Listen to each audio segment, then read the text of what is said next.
Ladies and gentlemen, please welcome leader of Brexit and host of GBTV News Channel, Nigel Farage.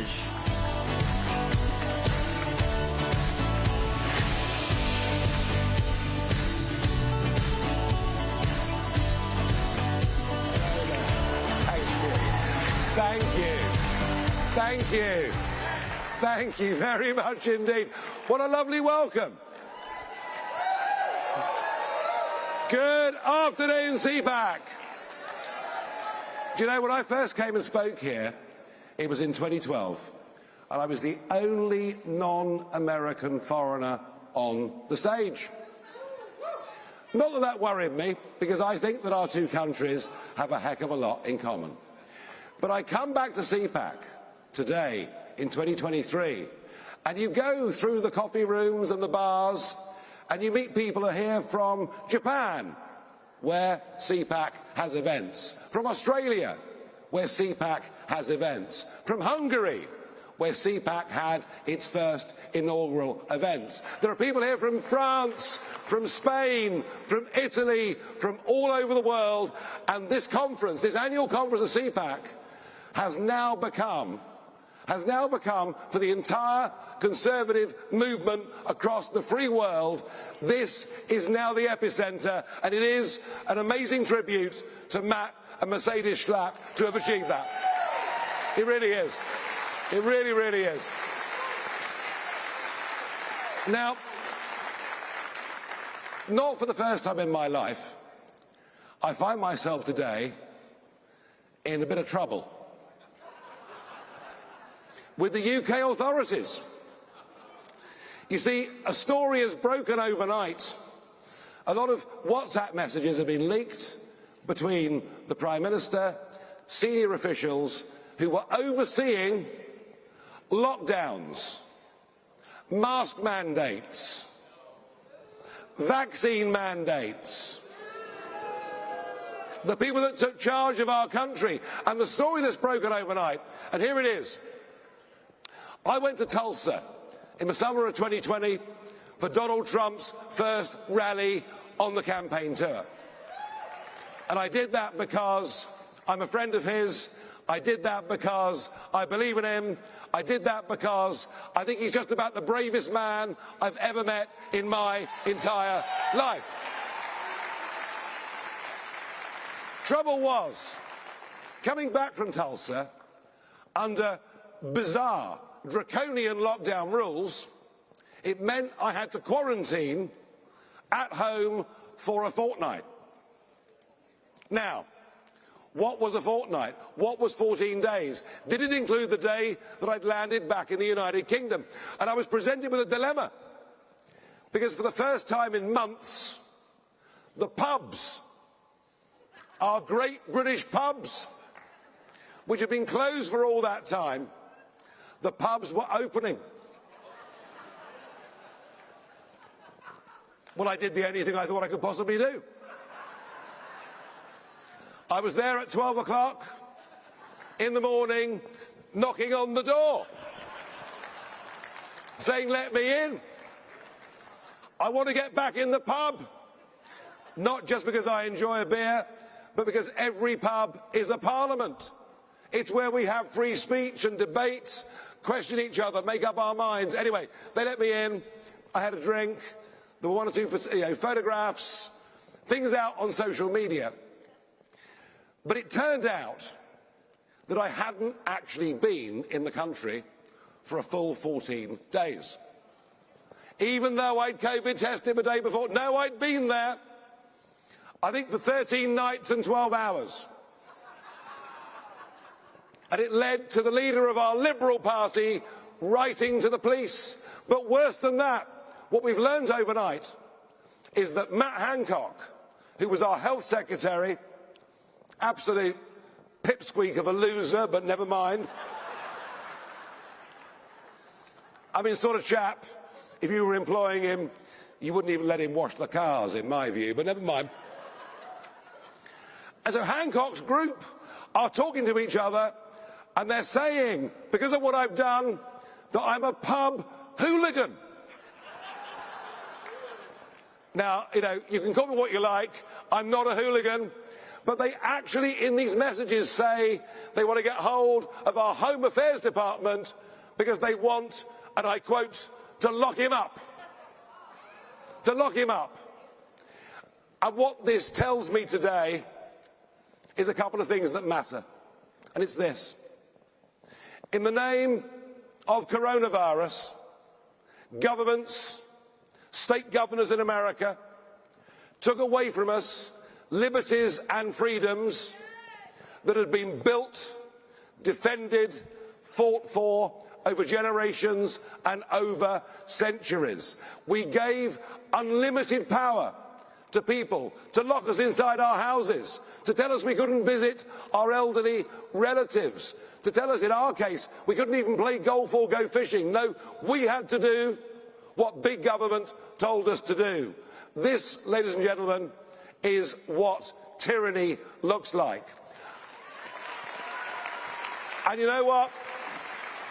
On the back of this, I've admitted today that I also broke lots of other lockdown rules. Yeah. I went to meet my elderly parents, often outside in a safe environment. I met friends, sat in the garden, had a barbecue, had a drink. I went fishing. You see, the point is this. When laws become enemies of men, men become enemies of laws. And I will not ever, if any government ever tries to take away my liberties again like that, I'm going to be a rebel from day one, and I suggest you join me in that. Now, in some ways, these are very difficult times for Conservatives in the English-speaking world. You guys have to be frank. It's all well and good saying we won the House. The midterms were a big disappointment. We need to look in the mirror and acknowledge that. In other parts of the English world, the Conservative movement's in real trouble. Go north to Canada. Oh, don't you like Justin Trudeau? And the trouble is, he's not a loser, he's in power, and that's the problem I'm talking about. What he did to the Canadian truckers was beyond comprehension. People who had acted and lived their lives within the law found themselves outside of the law, and in the end, their bank accounts were closed. We can go to Australia, which has now become one of the wokest places on earth. We can go to New Zealand. But hey, there's some good news there. Jacinda Ardern has gone. That at least is a bit of good news. And we can go to the UK, where the Conservatives were elected with a massive majority, much of which I literally gave them on a plate. Elected as Conservatives, they've governed as Liberals. We're tied to net zero and a whole bunch of lunacy. And yet, in Europe, Conservatives are making real progress. They're making real progress in France. They're making real progress in Spain. They're making huge progress in Italy. And I'm not ashamed to say that Giorgia Meloni is my new pin-up. No question about it. So why is conservatism doing well in the non-English speaking world and as badly as it is in our world? I'll tell you why. It's what comes from the West Coast. It's what comes from big tech. It is the dominance of those companies in the English-speaking world that has spread this poison through our systems. I'm hoping and praying that Elon Musk taking over Twitter starts to redress some of this balance. I really am. And we'll see. But these are depressing times for Conservatives. Just this week, in the British Isles, we had a case of a drag queen invited to speak to a group of 11-year-old children.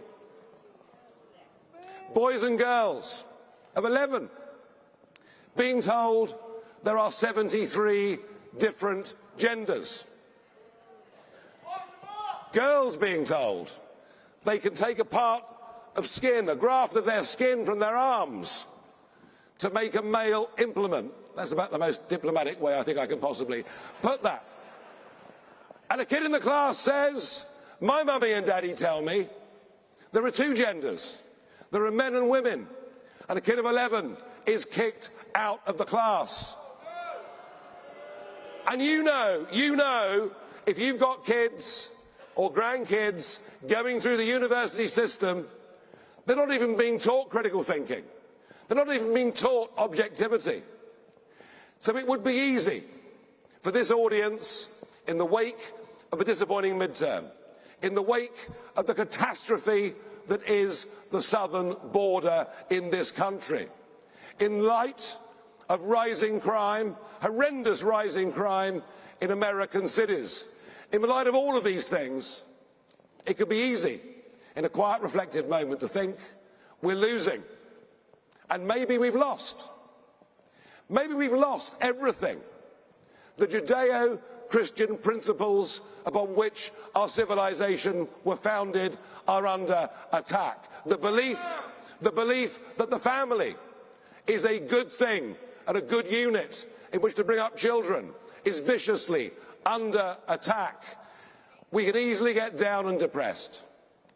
I'm going to tell you why you shouldn't get down and depressed. Because whoever dominates mainstream media, whatever you read in the New York Times, if that's what you choose to do in your free time, or whatever you see on CNN or elsewhere, the truth is there is still in America and across the free world, there is still a mainstream majority for common sense, for decency. It's still there. You ask Americans about voter ID. 75% of Americans support voter ID. 50% of Democrats support voter ID. You ask most people about our roots, our family, they agree. Here's why we can win. In Scotland, which if you haven't been, is one of the most beautiful countries in the world. It's part of the United Kingdom. Of course, Donald Trump's mum came from Scotland. He's half Scottish. But in Scotland, for the last few years, they've been under the rule of a First Minister called Nicola Sturgeon. She wanted Scotland to become the most progressive country in the world and started passing crazy legislation. And then a few months ago, she passed a new Gender Recognition Act, where kids of 16, without reference to a doctor, without any parental consent at all, kids of 16 could change their gender, legally change their gender. 80% of Scots didn't want it, but the Scottish Parliament pushed it through. And then a legal case occurred. A man, a really bad guy, who'd committed 2 rapes, turns up in court for his trial wearing a wig, telling the judge and the jury that he's now a woman, gets a long prison sentence and gets sent to a woman's prison, which clearly endangers women. And suddenly, that pendulum that's gone that way for all those years has swung back. Nicola Sturgeon has now resigned as First Minister of Scotland. The legislation has been scrapped, it's gone, and the silent majority have had their voices heard. If they can turn it around in Scotland against a woman with that huge level of power, can you turn it round in this great country of the United States of America? Can you turn this round? I can't hear you. Can you turn this round? Will you turn this round? Good. Well, save America and you'll save the free world. And I love you and thank you very much indeed. Thank you.